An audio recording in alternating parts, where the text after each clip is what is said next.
Each number does have that equal chance of being drawn, but I'm always amazed when you see that sequential numbers, when you see, 31, 32, 33, 34, because if I'm marking a coupon, I would never pick those numbers, thinking, gosh, what are the chances that you're going to get those sequential numbers? But they do happen, and I think that's why I generally go for a quick pick, because I have that bias that I would never mark sequential numbers, but we often do see sequential numbers, and that sort of batch of numbers is just one of the many combination of numbers that are possible. So I haven't been around when a 1, 2, 3, 4, 5 and 6 have come out, but it is one of the potential options.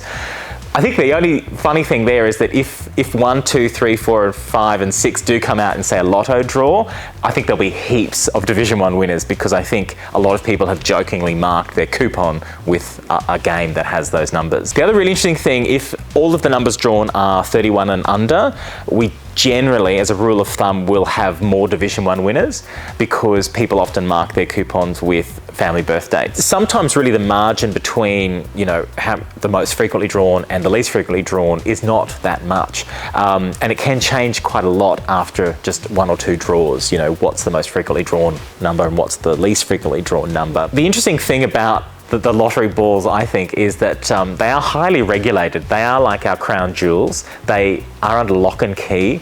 They sit in this room where a government official and one of our team have separate keys to open it, and both have to be there to open the door.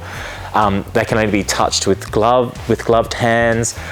They're regularly washed, and twice a year they go to the National Measurement Institute and are weighed.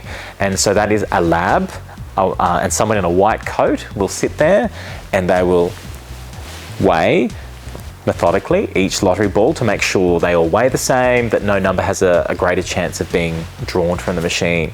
So it is quite a process. It's quite bizarre to watch them weighing lottery balls. It takes quite a long time, and they take it very seriously, of course, but it's sort of one of those really unusual behind the scene things with lottery draws. So it is quite a process, and they're quite expensive balls. So we didn't just pop down to Rebel Sport and grab some ping pong balls.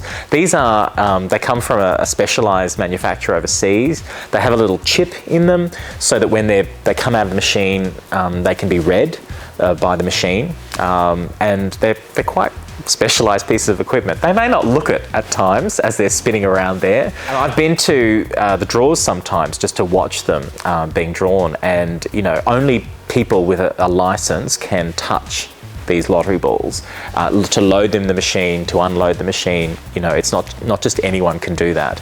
Only people who've got a special licence can do that. And they go through background checks and all sorts of things just to make sure that integrity of the draw is maintained.